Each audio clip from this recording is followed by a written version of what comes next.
Hey there, I'm Kat, and this is Brews and Reviews.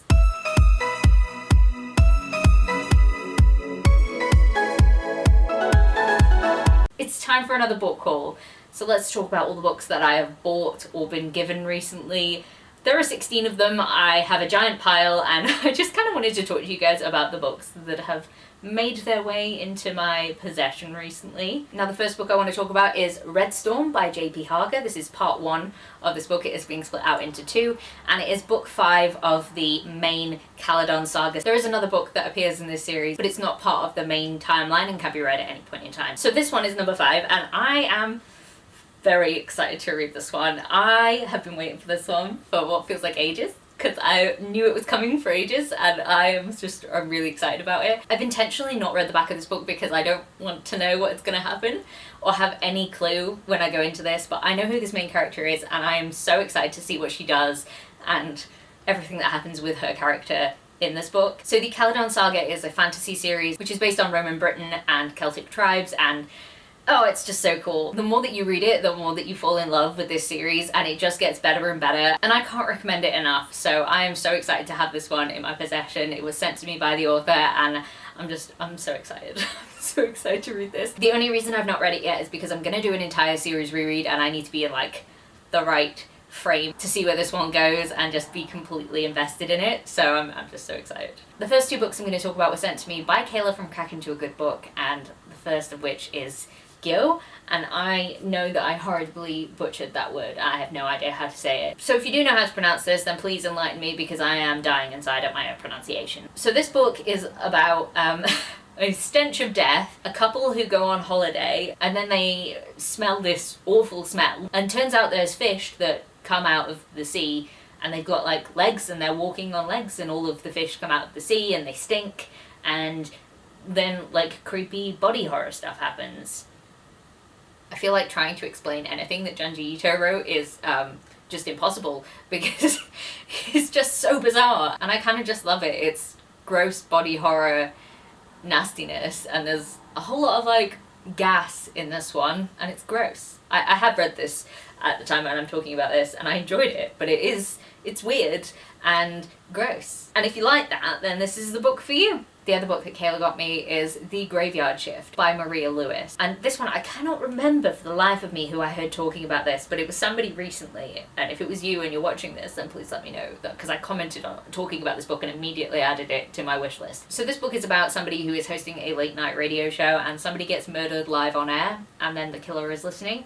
And I don't want to know any more than that. It sounds great, and I'm very, very excited to read it and know what this is. It seems really creepy and right up my alley, so I'm very excited to have this one. The next book I received was Manhunt by Gretchen Felker Martin, and I have had this one on my wish list for so long. I'm so excited to read it. It's a post-apocalyptic book where all of the men have gone feral and the women have to hunt them down. I believe one of the main characters is a trans woman. Oh, this has been on my wish list for so long that I've forgotten half of the plot points that made me want to read this, but I just know that I really want to read it. There are these like feral zombie-like men, murderous turfs, and just people trying to survive in this world, and I just think it sounds really, really good, and I'm so excited to read it. The next book I want to talk about is Dead Silence by S.A. Barnes, and I'll be totally honest, I have been intrigued by this one for a very long time, and I've always thought, oh, maybe I'll read it, maybe I won't read it. It's an isolated, closed-in setting where people have to run away from a thing that is going to pick them off, and that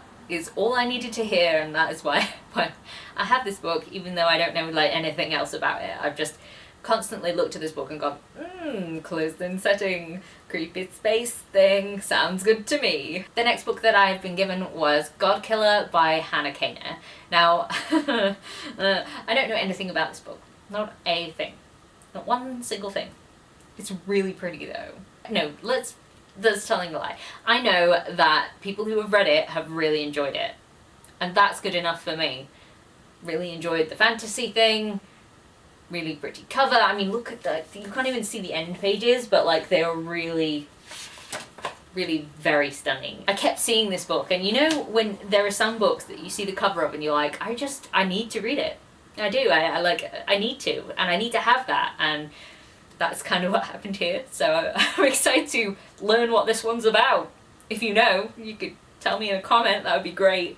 but otherwise I'm just going to read it anyway. And the last book that I was gifted for my birthday is There Is No Anti-Memetics Division. I don't know who wrote this. I don't know anything about it, except that I think it's either SCP or Backrooms. I'll read you the back because it's really interesting. An anti-meme is an idea with self-censoring properties, an idea which, by its intrinsic nature, discourages or prevents people from spreading it. Anti-memes are real. Think of any piece of information which you wouldn't share with anybody, like passwords, taboos, or dirty secrets, or any piece of information which would be difficult to share even if you tried, complex equations, very boring passages of text, large blocks of random numbers, and dreams. But anomalous anti-memes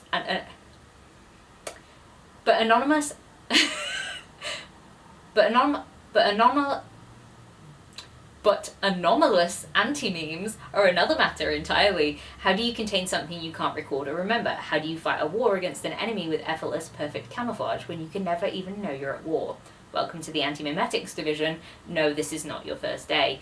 And I just feel like that sounds really fun. So I'm excited to learn what is going on in this book because I'm really not sure I have any idea. I may have told a small fib about that being the last book that I received for my birthday. My parents also got me Saga Volume 5.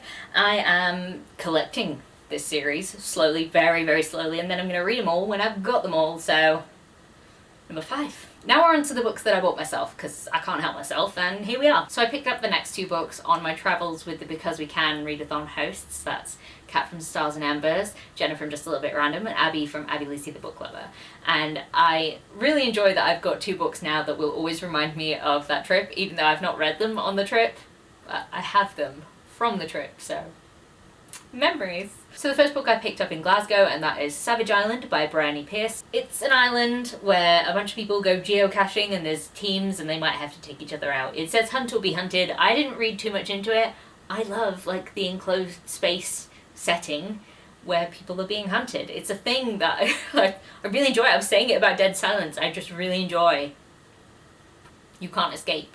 That's a trope that apparently is just really hits it for me. So here we are.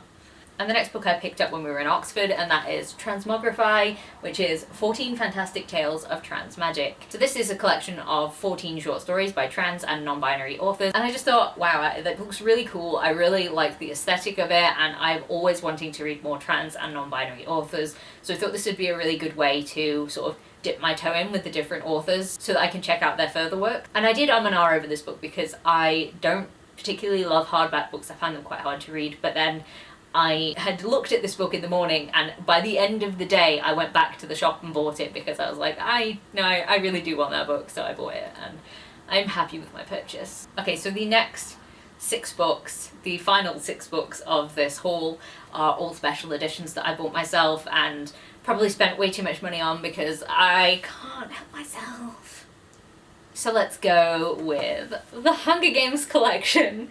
This really, really pretty collection of Hunger Games books. It's the deluxe Hunger Games collection, and I just saw these and I thought, I haven't got special editions of the Hunger Games. My copies of the Hunger Games are falling apart, and I really would like to have some pretty editions to go along with my threadbare editions where pages are almost falling out because I've read them so many times.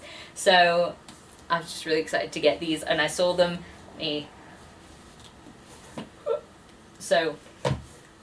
So we have the Hunger Games, which is it's just very pretty. I don't know if it has any end pages. It just has block end pages, but you know, I just find this editions very pretty. This one is the Hunger Games.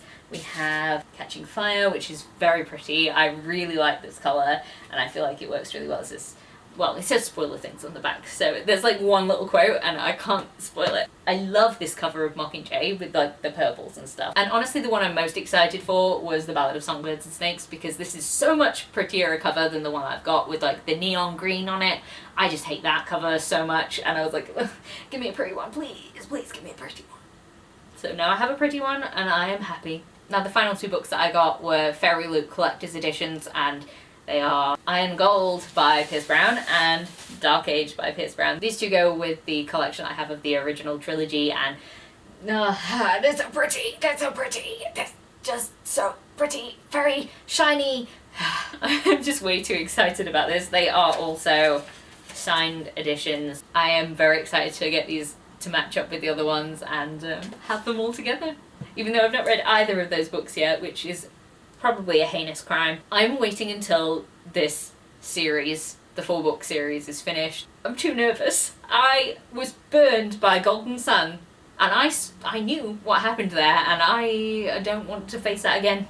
I'm not being hit with another cliffhanger, so I'm just avoiding it until it's all out, and then I can read them all in a row, the entire thing, and just enjoy it and be happy about my life. No wait, it's Pierce Brown. I'm not going to be happy about anything because it's sadness and depression. The world is mean. Why is it that once you take stuff out of wrapping, you can never really get it back in the exact same way, and then you're just sitting there going like, why don't you fit anymore? Just be like round and safe, and that's not covered. What good are you? So those are all the books that I've picked up recently. Are there any that you think that I should get to right now, apart from Gyo, because I have read that one? Any of the rest of them though, let me know if you think that I should read them right this second. I mean, I won't, but it would be nice if you could tell me which ones you think I should get to first. So if you made it this far into the video, then please leave me a stack of books emoji, because I have a stack of books here that I now need to find somewhere to fit on these shelves. And if you like this video, please leave a like, comment, subscribe, and I'll see you in the next one. Bye!